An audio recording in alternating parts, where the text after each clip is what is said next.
दोस्तों, अगर हमारा मन खाली हो जाए तो हम उसमें कुछ ऐसी चीज़ डाल सकते हैं, कुछ ऐसे विचार डाल सकते हैं जिससे हम अपने मन की बकबक को शांत कर सकते हैं। जो विचारों का सैलाब हमारे मन में चलता रहता है, उन्हें हम बहुत अच्छी तरह रोक सकते हैं। और दोस्तों, अगर एक बार मन की बकबक रुक जाए तो फिर हम मन से जो चाहे वो करवा सकते हैं। इसीलिए अगर आप मन की बकबक को शांत करवाना चाहते हो तो इस कहानी को आखिर तक ज़रूर सुनिएगा। एक नगर की बात है। उस नगर में एक नौजवान युवक रहता था। उसका नाम विकास था। उसे एक समस्या थी और उसकी समस्या यह थी कि उसका मन हर समय भटकते रहता था। उसके मन में हर समय कोई ना कोई नकारात्मक विचार चलते रहते थे।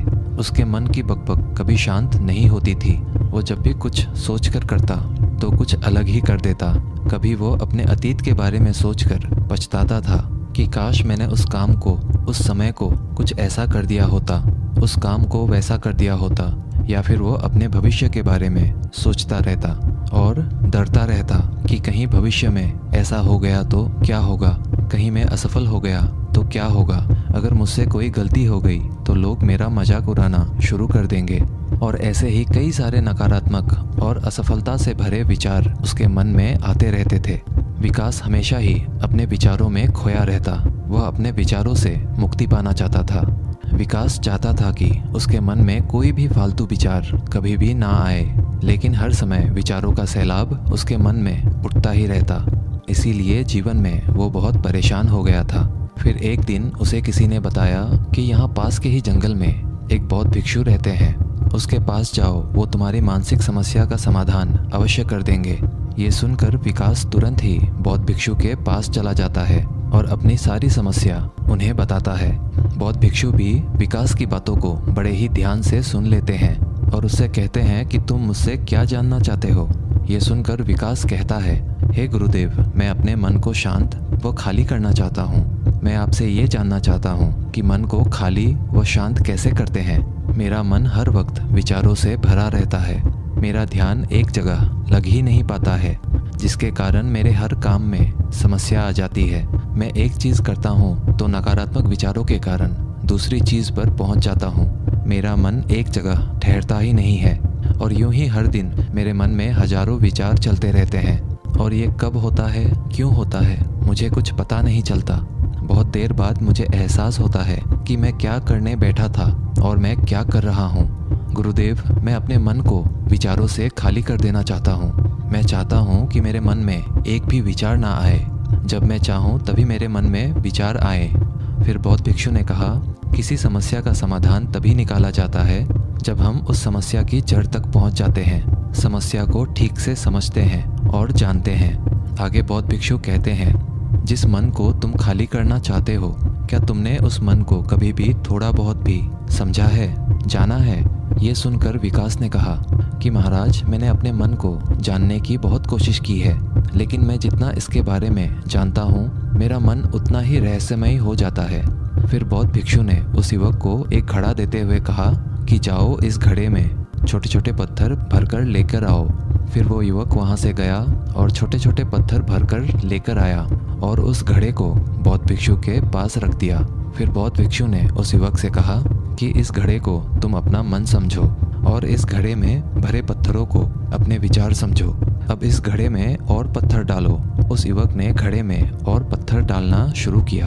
क्योंकि घड़ा पहले से भरा हुआ था, एक दो पत्थर डालने के बाद बाकी सारे पत्थर नीचे गिरने लगे। फिर बौद्ध भिक्षु ने उस युवक से कहा, रुको ज़रा, ध्यान से देखो।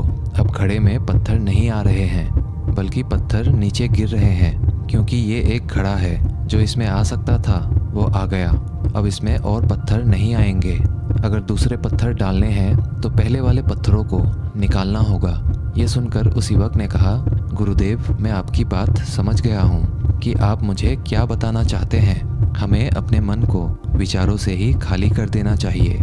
विकास की ये बात सुनकर बौद्ध भिक्षु मुस्कुराने लगे और कहा, पहले मेरी पूरी बात तो सुन लो, उसके बाद मन को खाली कर लेना।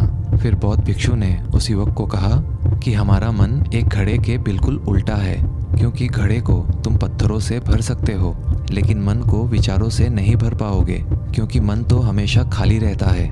ये सुनकर उस युवक ने कहा, गुरुदेव, मुझे आपकी बातें कुछ समझ नहीं आ रही है।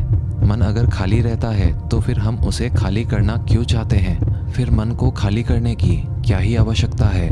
फिर बौद्ध भिक्षु ने उससे कहा कि इस घड़े से एक एक करके पत्थरों को बाहर निकालो। विकास ने वैसा ही किया। वो घड़े में से एक एक करके पूरे पत्थरों को बाहर निकालता रहा और ऐसा करते करते अंततः घड़ा खाली हो गया।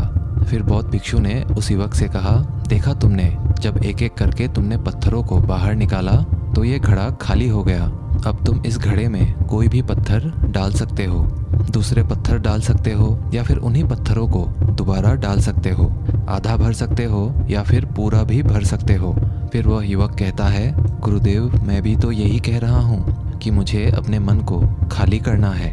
ये तो एक पत्थर है, इसे आसानी से निकाला जा सकता है और घड़े को खाली किया जा सकता है, लेकिन गुरुदेव, मैं अपने मन को खाली कैसे करूं? फिर बौद्ध भिक्षु ने कहा, इस घड़े में एक पत्थर डालो और 2 पत्थर निकालो। ये सुनकर उस युवक ने कहा, गुरुदेव, ये कैसे हो सकता है? जब इस घड़े में एक पत्थर होगा तो एक ही पत्थर निकलेगा, 2 कैसे निकलेंगे? फिर बौद्ध भिक्षु ने उससे कहा, ऐसा नहीं हो सकता है तो ऐसा ही करो कि इस घड़े में 2 पत्थर डालो और 4 निकालो। विकास ने कहा, महाराज, ऐसा कैसे हो सकता है? ये कोई चमत्कारिक घड़ा तो है नहीं कि 1 डालो तो 2 निकल आएंगे, 2 डालो तो 4 निकल आएंगे। यह सुनकर बौद्ध भिक्षु ने कहा, यह घड़ा तो चमत्कारिक नहीं है, लेकिन तुम्हारा मन तो चमत्कारिक है। उसमें से अगर तुम एक विचार बाहर निकालते हो तो उसके साथ 2 विचार आते हैं, और जब तुम उन 2 विचारों को पकड़ते हो तो उसके साथ 4 विचार निकलते हैं, और फिर ऐसा करते करते विचारों की एक लंबी श्रृंखला बन जाती है, और फिर तुम कहीं नहीं रुकते, एक के बाद एक विचारों को पकड़ते जाते हो। यह मिट्टी का घड़ा तो पत्थरों से भर जाएगा, लेकिन तुम्हारा मन कभी नहीं भरता। वो हमेशा खाली है, लेकिन वह खाली नहीं करता। ये इस मन की माया है कि सब कुछ है लेकिन फिर भी कुछ नहीं। फिर उस युवक ने कहा, गुरुदेव, मैं आपकी बात समझ रहा हूँ, लेकिन क्या मैं हमेशा अपने विचारों के जाल में ही फंसा रहूँगा? क्या मन के इस माया जाल से निकलने का कोई रास्ता नहीं है? फिर बौद्ध भिक्षु ने कहा, इस मिट्टी के घड़े में आधे पत्थर भर दो। फिर उस युवक ने ऐसा ही किया। फिर बौद्ध भिक्षु ने कहा, अब इन पत्थरों में से कोई एक पत्थर चुनो और उस पत्थर की एक छोटी सी मूर्ति बनाकर मुझे दे दो। मैं जानता हूँ कि तुम एक अच्छे कलाकार हो। विकास ने एक पत्थर निकाला और उस पत्थर को बौद्ध भिक्षु के सामने ही तराशने लगा। पत्थर को तराशते वक्त उसे लगा कि ये पत्थर अच्छा नहीं है। फिर उसने दूसरा पत्थर घड़े से निकाला, लेकिन उसे वो पत्थर भी पसंद नहीं आया। फिर उसने तीसरा पत्थर निकाला, लेकिन वो तीसरा पत्थर भी उसे पसंद नहीं आया। उसका रंग अच्छा नहीं था। ऐसा करते करते उस युवक ने सारे ही पत्थरों को बाहर निकाल दिया। उस युवक को ऐसा करते हुए बौद्ध भिक्षु बड़े ही ध्यान से देख रहे थे।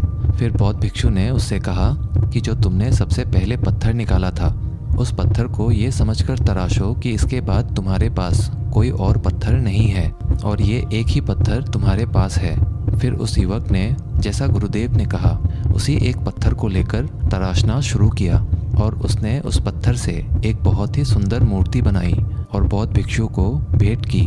और बौद्ध भिक्षु से कहा, गुरुदेव, इस पत्थर से इतनी सुंदर मूर्ति बन सकती थी, मैं ये सोच भी नहीं सकता था। उस युवक की बात सुनकर बौद्ध भिक्षु ने कहा कि जब तुम्हारे पास और कोई दूसरा विकल्प नहीं होता है, तब हम उस विकल्प में ही संपूर्ण ऊर्जा लगाते हैं और उसी को सबसे बेहतर बनाते हैं। और जब हमारे पास कई सारे विकल्प होते हैं तो हम पत्थर चुनते भी नहीं और मूर्ति बनती भी नहीं।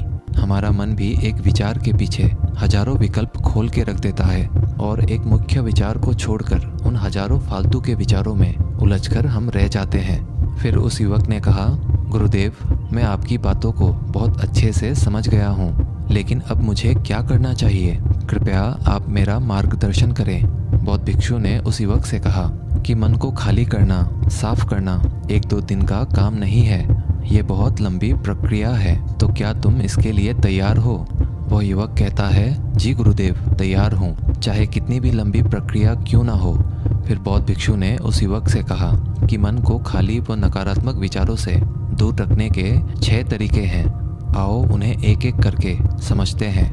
पहला तरीका है कि ऐसे लोगों का साथ छोड़ दो जो तुम्हें कमज़ोर, पिछड़ा हुआ, लक्ष्यहीन महसूस कराए, अक्सर हमारे आसपास ऐसे लोग होते ही हैं जो हमसे पद और धन में ऊपर होते हैं, और इसी पद और धन के घमंड में वो अपने नीचे से लोगों को कुछ भी नहीं समझते। इसीलिए ऐसे लोगों के पास रहना ही नहीं चाहिए। और ऐसे लोग अपने से छोटे लोगों को हमेशा यही महसूस कराते हैं कि आप कितने छोटे हैं, और इसीलिए वो छोटे लोग अपने जीवन में कुछ बड़ा हासिल कर ही नहीं सकते। इसके अलावा कई बार हमारे मित्र और घर परिवार के सदस्य भी ऐसे होते हैं जो अक्सर हमें छोटा महसूस कराते हैं, हमें नीचा दिखाने की कोशिश करते हैं, लोगों के सामने हमारा मजाक बनाते हैं। तो ऐसे लोगों से जितना दूर हो सके उतना दूर रहो। ये लोग ऐसे होते हैं कि तुम्हारी नज़रों से तुम्हारी गरिमा को दूर करके तुम्हें लक्ष्यहीन बनाते हैं, और फिर तुम्हें खुद की काबिलियत पर शक होना शुरू हो जाता है। तुम्हारे अंदर खुद के प्रति नकारात्मक भावनाएं आ जाती है, और ये नकारात्मक विचार तुम्हें मानसिक तनाव और चिंता की ओर ले जाते हैं।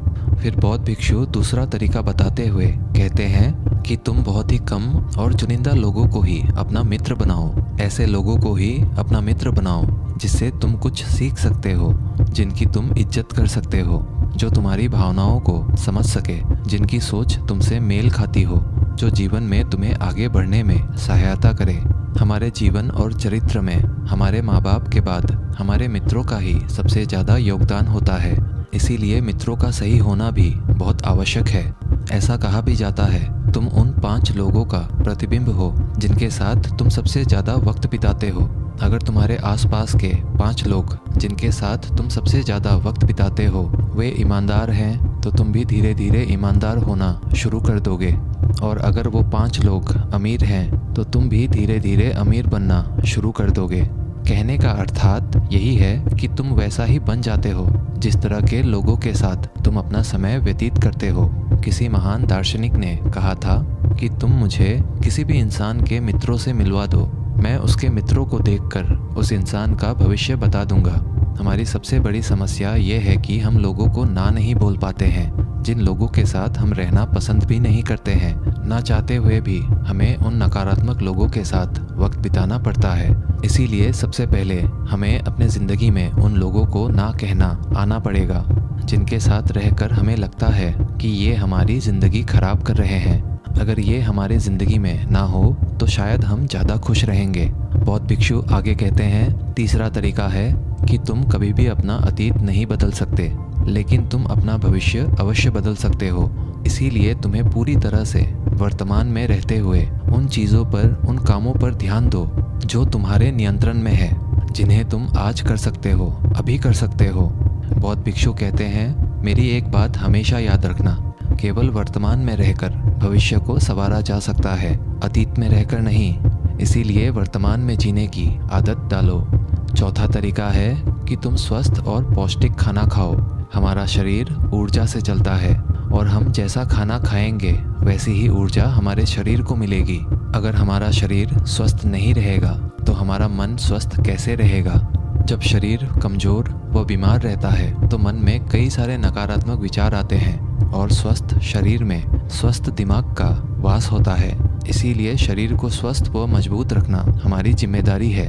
बौद्ध भिक्षु कहते हैं कि 5वां तरीका यह है कि रोज ध्यान करो। ध्यान करने का सबसे उपयुक्त समय सुबह या फिर रात को सोने से पहले होता है, लेकिन अगर तुम्हें ध्यान में गहरा जाना है तो सबसे उपयुक्त समय रात का ही होता है। रात में सोने से पहले ध्यान करने से नींद में भी सुधार होता है और बहुत गहरी नींद आती है। ध्यान करने के लिए तुम अपनी सांसों पर ध्यान केंद्रित कर सकते हो, या फिर तुम अपने मन में उठने वाले विचारों पर भी अपना ध्यान केंद्रित कर सकते हो।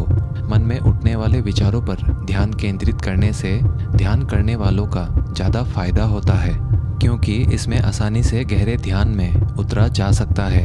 अगर तुम ध्यान नहीं कर सकते हो तो रोज खुद के साथ अकेले में वक्त बिताओ, खुद के व्यवहार को समझो, देखने की कोशिश करो कि मन में किस तरह के विचार उठ रहे हैं और क्यों उठ रहे हैं। बौद्ध भिक्षु आगे बताते हुए कहते हैं, छठा तरीका है कि तुम नए नए जगह घूमने जा सकते हो, क्योंकि एक पुरानी कहावत है कि एक लंबी यात्रा आपको 100 किताबों के बराबर ज्ञान देती है। गौतम बुद्ध अपने जीवन काल में 9 महीने लगातार घूम रहे थे। उनके भ्रमण करने का यही कारण था कि नए नए जगह जाने से ज्ञान की प्राप्ति के साथ साथ मन को एक नयापन भी प्राप्त होता है। नई जगह घूमने जाने पर हमारा मन उत्साहित रहता है। फिर बौद्ध भिक्षु कहते हैं, मन के जाल में कभी मत फंसो। मन को खाली करने की कोशिश मत करो। जीवन में ध्यान करना सीखो। अपने ध्यान को केंद्रित करो। अपने ध्यान में एकाग्रता लाओ और जीवन में जो कर रहे हो उसे पूरी मेहनत के साथ अंतिम समझ कर करो। उस काम को ऐसे करो कि उसके बाद तुम्हें और कुछ नहीं करना है। और जब फिर दूसरे विचार पर कार्य करो तो बस उसी पर कार्य करो, किसी तीसरे विचार पर नहीं। मन के मायाजाल से निकलना इतना आसान नहीं, लेकिन ध्यान करने से सब कुछ पाया जा सकता है।